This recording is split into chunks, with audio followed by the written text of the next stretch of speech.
So I would start there. What's your why?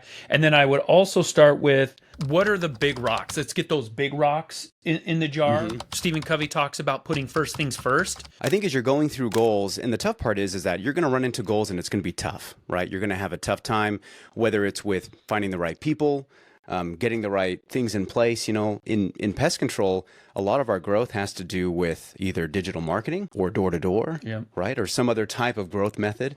And both of those things have elements that you just can't control. You don't have full control over. And they get hard and they get rough. What life is telling you is that if you really want that goal, it requires more from you. You're going to have to dig deeper than you've ever dug before. Welcome to the Bug Bux podcast, a podcast designed to help you become a bug money millionaire. Today's episode is brought to you by Bug Bux Plus, the #1 course designed to help you start and grow your pest control company. I'm your host, Eric Bassett, and Allan is going to be traveling today, but we do have a guest that I'm going to be really excited about. But before we introduce them, I just want to remind everybody listening, the best way to receive new episodes is by subscribing to our show on your preferred platforms, such as Apple Podcasts or Spotify. If you love the show, please leave us a rating and a review. And one last reminder, if you haven't joined our Facebook group, go to Bug Bux. That is BUGBUX. As always, we love to hear from our listeners. Today, Allan and I are recording from the Bug Bux Plus studio down in Arizona, and we are actually sitting right next to each other. So that doesn't happen very often. Yeah, video-wise you can see us, but if you're listening to the podcast, me and Allan don't normally record together. Yeah. We're usually states apart, and I think it's been like 6 months. Yeah, since we've done an in-person show, so this is awesome. Yeah, this is going to be good. So I'm doing some content for an inside sales course that's going to be dropping on Bug Bux Plus probably within a few months, maybe, give or take. So that should be awesome. As usual, it's long-winded like I am. That's awesome. People like that, though. People like that content. They like having a lot to relate with and like take notes from and apply to their business. So that's perfect.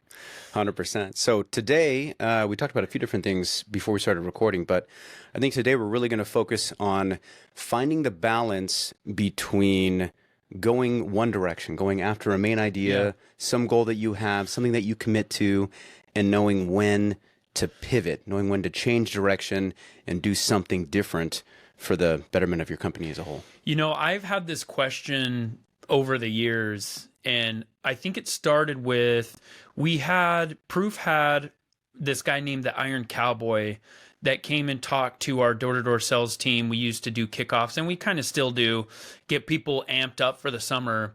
And so we had this guy, his name's James Lawrence. He's known as the Iron Cowboy, and the reason why that's his nickname is because he did 50 Ironman triathlons in 50 days in 50 different states. So what does that mean? So he started in Hawaii. So day one, he started in Hawaii, did a full Ironman, which is like several miles of swimming, a full marathon, and then I can't remember, like 100-mile bike ride or something.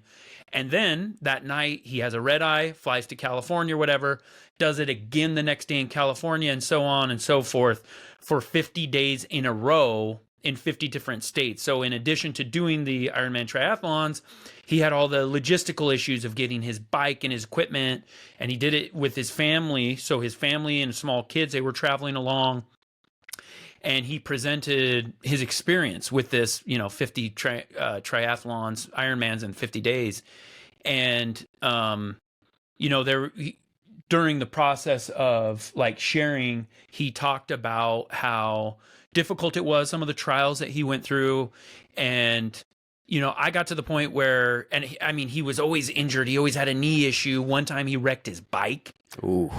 Road rash everywhere, couldn't even walk. And yet he had to run because it goes swim, bike, run. So he wrecks his bike.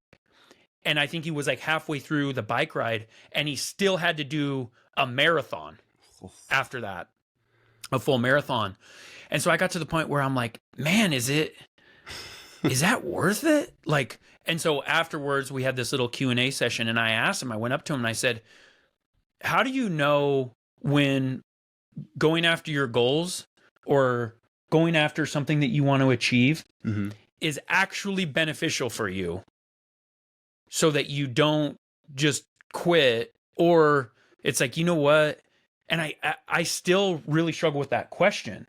Like, hey, how do I know so that there's no question about when I come, when hurdles come, like with our companies and stuff, like, hey, is this hurdle telling me that I should stop, or is this just normal and I should keep going?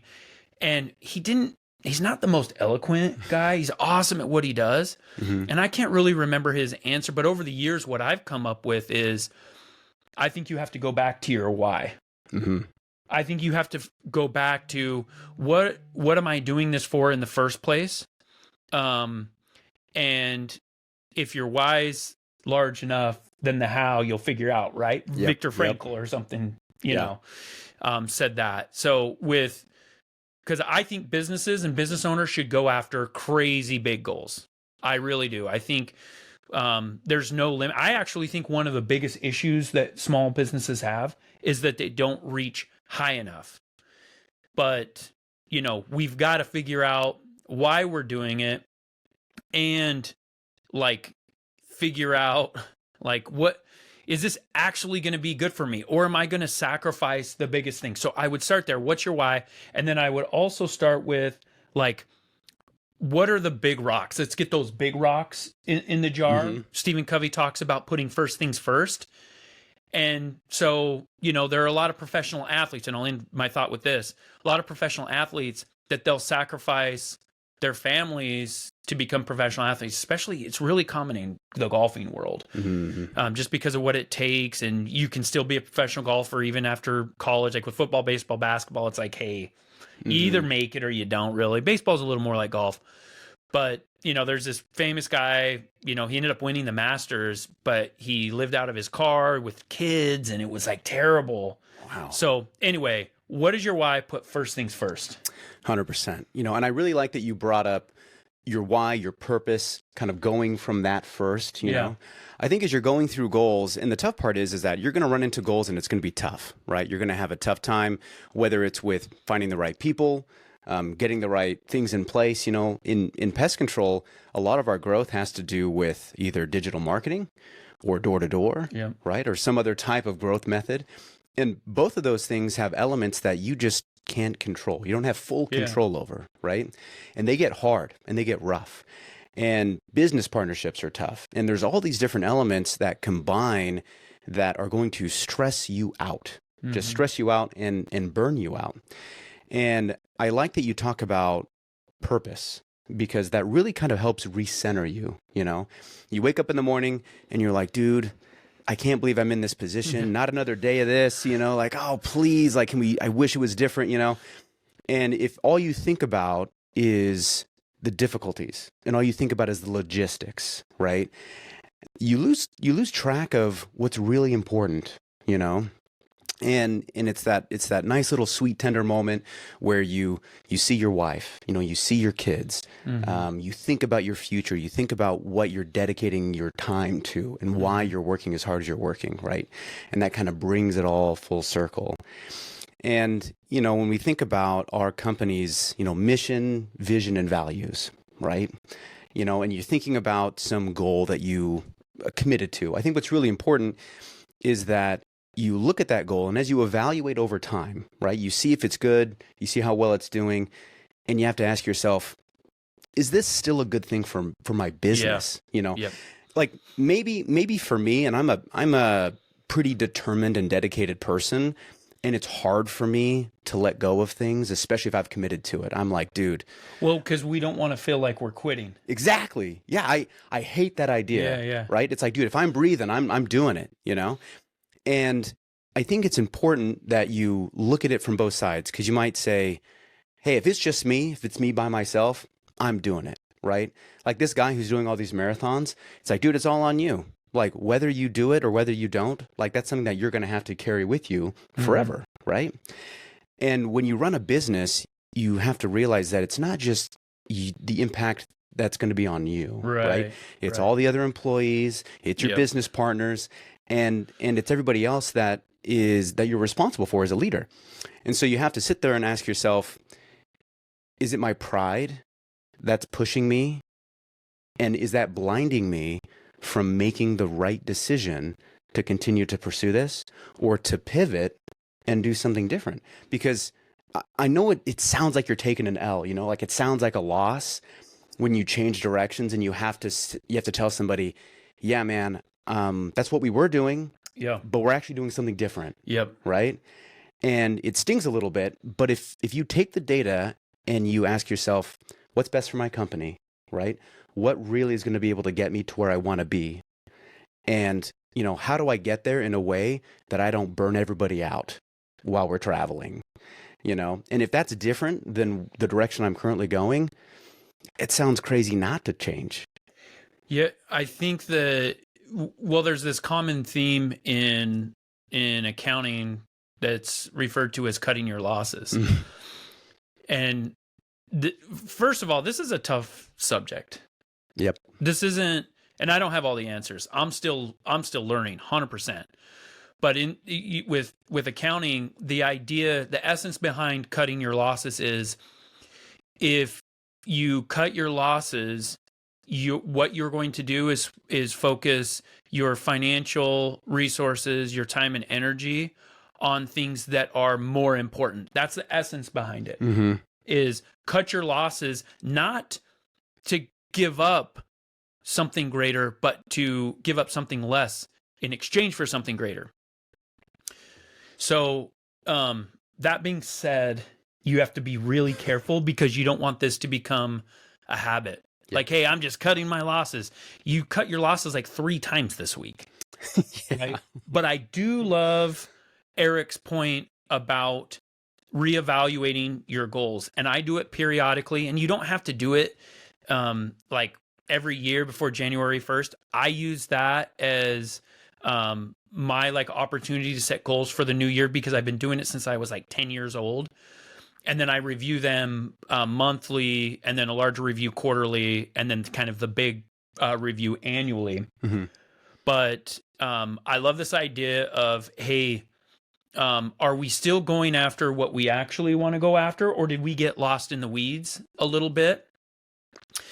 But there's this overarching theme of, there were these studies that were done by this hospice nurse. Mm-hmm. And she spent so much time working with people that were dying. And she talked about their regrets and some of their thoughts and what they were thinking kind of on their actual deathbeds. Mm-hmm. And she found out that more often than not, people regretted not doing something more than they regretted doing something. So, for example, they didn't feel like they were regretting their mistakes, things that they tried and failed at. Mm-hmm. They regretted not trying in the first place. So we're giving some really good principles here. What's your why? Let's focus on first things first. Let's put those big rocks in the jar. What are the big rocks for you? For a lot of people, it's family, it's religion, it's how we treat people, it's creating a stable financial life for ourselves, it's teaching our kids, it's bringing people along in the journey, helping out people with great jobs, creating opportunity, and things like that. So let's put those in the jar first, and then fill it up. And actually, we create kind of these big goals with those people. So I think every business leader should have kind of personal goals that relate to their business, mm-hmm. that they can kind of set on their own. But business goals and business objectives, they need to come from both the top down and the bottom up. The mm-hmm. reason why they need to come from the top down is because you need a leader that has vision and that can direct people. Yes. The reason why they also need to come from the bottom up is so that you get buy-in and accountability. Yep. And it's okay to change direction. I think, good to great comes into play here when he talks mm-hmm. about the hedgehog concept. So when you're setting your goals and objectives for your company, you focus on 3 things. What drives your economic engine? What are you intensely passionate about? And what can you be the best in the world at? But the cool thing about this, Eric, is that there's so much creativity that goes into it. Yes. That what's my hedgehog concept or what's my top level goal or whatever that we're going after isn't going to be the same for you. And that's one of the main things that makes companies unique and different. 100%. And it's awesome that you brought up that whole idea, like the deathbed scenario, right? Because for me, I think that really so well illustrates the way that people view life as they look back on situations. Yeah. And I heard this awesome quote, and I have no idea where I heard it, and I'm gonna have to go back and figure it out after the fact. I'll give credit after the show. But effectively, it is, living is about making mistakes, and dying is wishing you made more. And I remember hearing it and thinking like, oh, dude, that's so good. That's so deep, right? And when I think about the way that people value decisions, and when they find themselves in the scenario of okay, which direction do I go, or how do I organize, how to make goals, who do I incorporate into that whole process or whatever. You mentioned something that I think they talk about in the 4 Disciplines of Execution, which I know you're reading right now, right?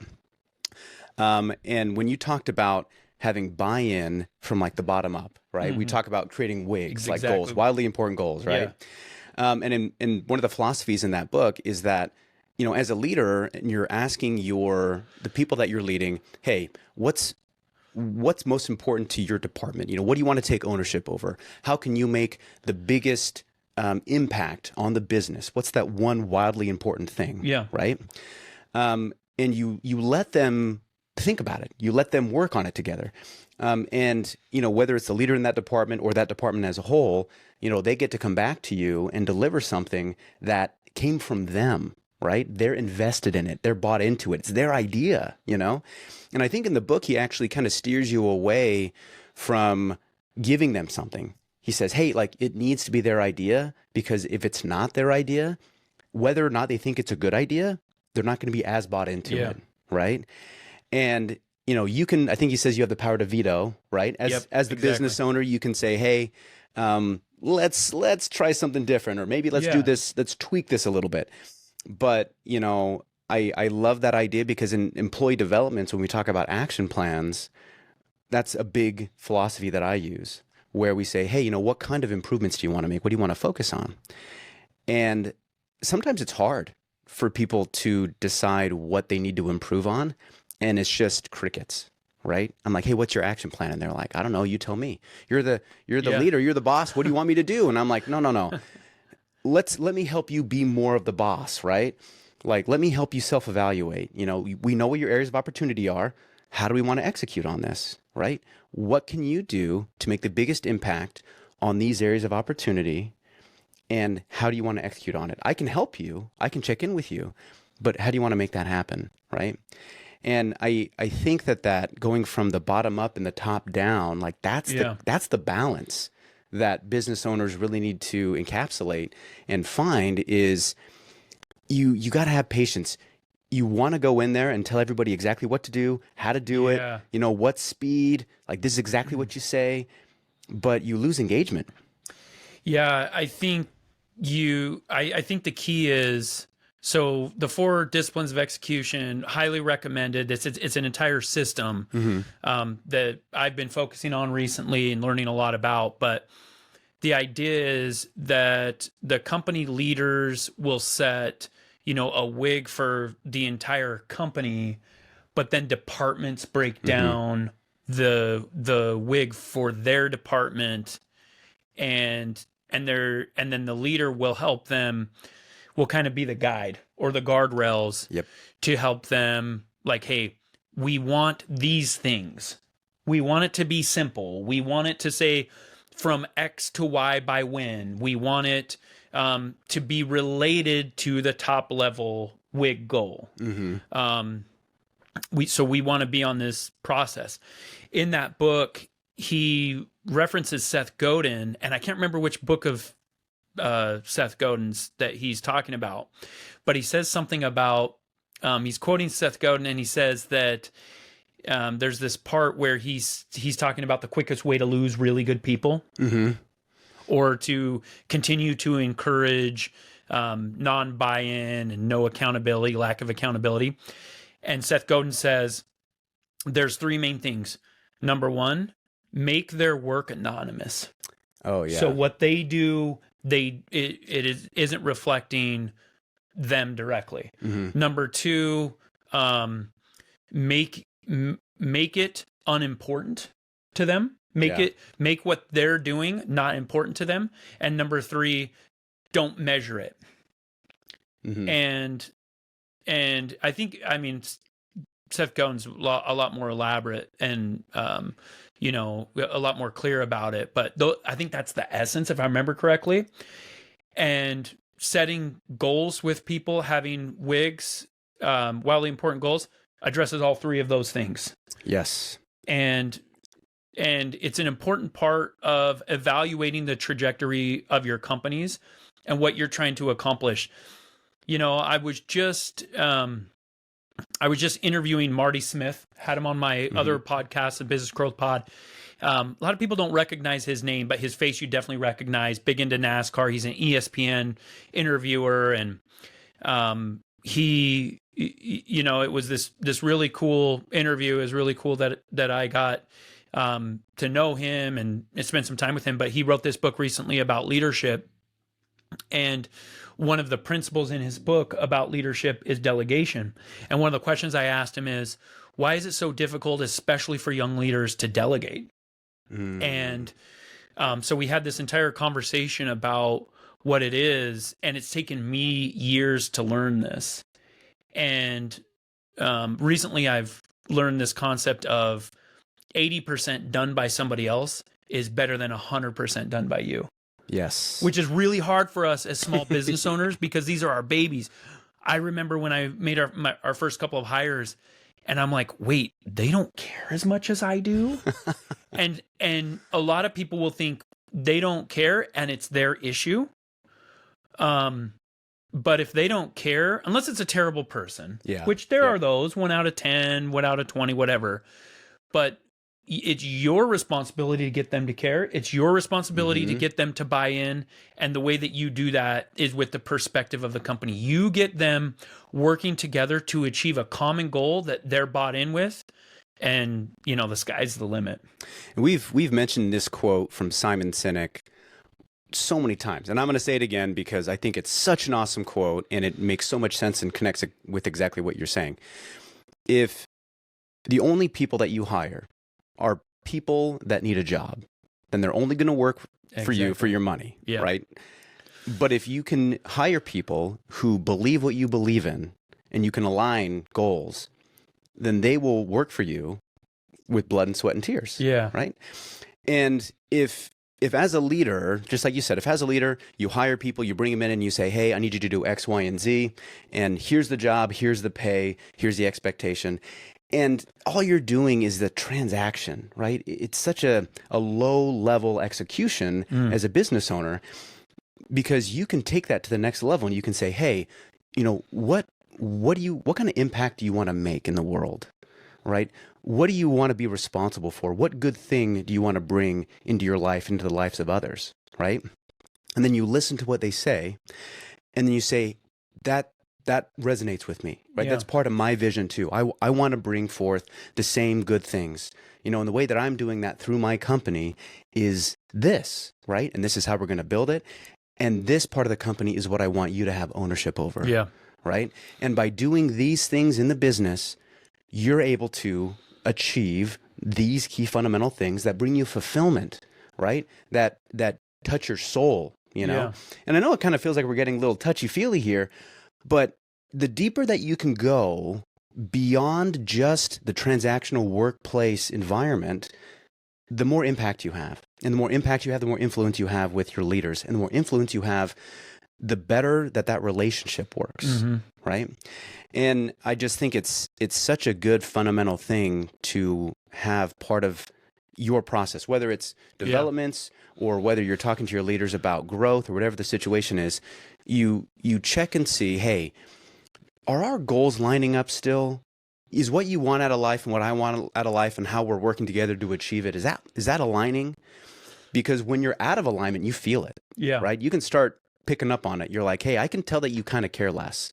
You know, you don't really show up to work. When you do show up to work, you're not engaged. You know, the team's losing performance. You're losing performance. You know, like what's going on here? And just that conversation is one that I think most owners don't have often enough because they're scared of it, right? They don't, you know, if they feel like some relationship's broken or some high-level manager is kind of struggling, you know, they're like, dude, I don't want to open up a can of worms here and deal with who knows what, especially not during the busy time of year. Oh no, right? And you know, it's that saying, right? The conversation that you're avoiding is probably the conversation you should be having. Yeah. You know, so really good stuff. Yeah. You know, you mentioned kind of this idea that we're getting like touchy-feely. And one of the most important realizations that I came to throughout my pest control career is that it was never really about killing bugs. Yeah. Yep. And it was weird. It's not about killing bugs for me as a business owner. It's not about killing bugs for the people that I work with. And it's not about killing bugs for our customers. Mm-hmm.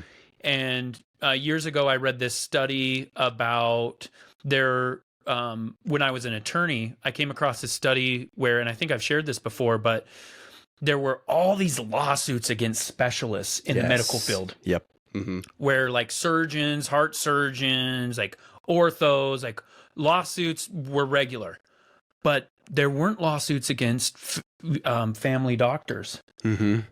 And so these researchers went in and they're like, wait, how do we figure this out? So they would interview people, hey, that like got really messed up. Like, hey, your family doctor prescribed you the wrong medicine or sent you the wrong specialist or delayed your care, whatever. And you never went after them. Why is that? And they're like, well, I couldn't do that to Bob. Yep. And people were like, they can't do that to Bob, but you could do it to John. That's the, orthopedic surgeon, right? Mm-hmm. And so for them, interestingly enough, their relationship with their medical professional wasn't about medicine. It was about something else. And when we take this perspective, it just changes like, hey, what are the goals that we're going after? And look at like, I have a tough time with my emotions. I'm not like a guy that likes to sit around and talk about them. I'm just, that's not me. And so when I realize this, I'm like, oh, that's kind of weird. It kind of makes me feel weird inside, but it's true. Yep. It's true. It's a principle and it's something that I'm going to focus on. And the less you talk about just killing bugs. Now, obviously, you've got to provide a good service. You do. That's not what I'm saying. I'm saying that that's not the top level goal. You got to take care of people. That's the top level goal. Yep. You got to treat them well. And that doesn't just apply to killing bugs. You can kill their bugs and treat them like crap, and they are not going to continue to use you. That's a perfect example. Mm-hmm.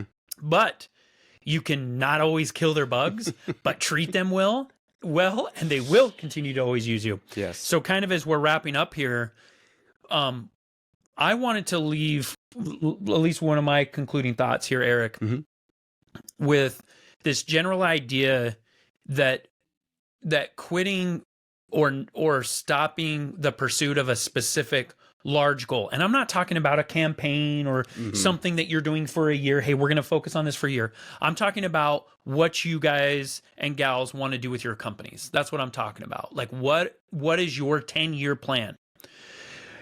Most of the time, you shouldn't quit. Yes. I think there are some times when a family issue comes up, there's, something changes in, in your community, whatever, where it makes an excuse, gives you a reason, not an excuse, to stop that pursuit. But I'm talking like, 99.5 times out of 100, when you feel like you should stop pursuing something, it's because you want to quit. Now, and that's okay. And you need to follow these things that we talked about, review them, make sure that people are bought in, all these things. But I have so many times, and this experience comes to me from the door-to-door world, where, thousands of guys have come through our doors, and I've noticed this pattern of door-to-door reps justifying not going out for the year or quitting halfway through or whatever. And a lot of them, say that it's because God doesn't want them to. Mm-hmm. And it's like, and maybe that's the case. I'm not here to judge them. I'm not. On an individual basis, that's not my point. That's, that's up to them. But at the end of the day, I got to the point where I was thinking, you know what? I don't know that God cares that much about what you do for a job, as long as you're not ripping people off and, you're not sacrificing those large things. So ultimately, if you have something, it's likely that your goal is actually not large enough versus being too large. So don't let those hurdles get in your way. Absolutely. And I wanted to maybe kind of share this last concluding thought. I love that you said that 99.5 times out of 100, right? Like you should hang on to that goal. And what's funny is a lot of times I think that when things get really tough and you start thinking about doubting yourself, you're like, man, should I do this? Shouldn't I do this? Is this the direction I should go? Whatever. I don't want you to just hang on to the goal. Yeah. I want you to double down. Yeah. Like, I think you should pour more of yourself into it, because what's really going on here is that, you have this imaginary line, right? It's like you have this graph and your amount of work is here, right? And you can track your work. And there's some imaginary line where you become successful, right? Some peak where you like cross the threshold. Yeah. You know what I mean? Where you find that success and things start actually going your way. And you don't know where the line is. And you just keep working. And you're like, oh my gosh, dude, it's got to be here, right? Success has got to be there. Success has got to be here. And you keep pushing, and then you get to that point where you're like, dude, should I stop? Should I quit? And if you just hang on to the goal, but you maintain your same kind of level of commitment or energy output, maybe you never get there. Because what life is telling you is that if you really want that goal, it requires more from you. You're going to have to dig deeper than you've ever dug before, right? And I think if you go back and you read business books from all the big players, right? Amazon, Nike, like you pick it, okay? And you were to say, hey, tell me all the times in your business from the very beginning all the way till now where you guys thought about throwing in the towel or things got really, really tough. You would be shocked at the number of occurrences where they're like, dude, we thought we were over at this point. We thought we were finished at this point, right? You think about SpaceX and Tesla and all these big giants, and you read about some of their stories of, 24-hour contracts that saved the business, And I think at the end of the day, you just have to realize that people quit and they have no idea how close they are. People turn around and they had no idea that just a few more weeks, just a few more months, just a little bit more effort, and you would have been there. It's like when you kind of imagine this idea of, you're swimming from one island to another in the middle of the night, right? And you're swimming and it's dark and you're scared and you have no idea what's going on and you're tired and you're exhausted. And you're like, you know what, dude, I'm going to throw in the towel. I'm going to turn around. I'm going to swim back to this other island, And then when the sun comes up, you realize that you were just offshore from the other one. Dude, it reminds me of that. There's that picture that kind of, it's like a cartoon and it's a dude digging for diamonds. And he quits and he's like a half inch from this like huge, like basketball sized diamond. Yes. So that's just the last thought for me is, you're so close. You are so close. A little more effort, a little more commitment. And in most cases, you'll find it. Yeah. Awesome. It's that process that refines us. So that's another thing. Double down on the process. And hey, look at not just have I achieved this result, right? But what has been the process and how have I changed kind of in this pursuit? That's helped me kind of keep with stuff, like recognizing the small wins and the progress. So make sure if you haven't to join our Facebook group, Bug Bux, BUG, on Facebook. Some really cool things going on in there, some really cool discussions. And also make sure that you check out our monthly subscription of Bug Bux Plus. It's a course that we're covering all sorts of topics and subjects, and we're adding new courses every month. And now we're even getting to the point where we are adding special deals for vendors, some of which you may already be using. Those deals are exclusive for Bug Bux Plus members. So thanks for joining us today. Make sure you go to our group on Facebook. If there's a question that you have for Eric or I, or there's a topic you want us to cover, just do a full-length podcast on, make sure that you let us know, because we often choose topics and questions from the group, and we'll catch you next time. If you enjoyed today's episode, please show your support by subscribing and leaving us a 5-star rating. Thank you, and we'll catch you on next week's episode.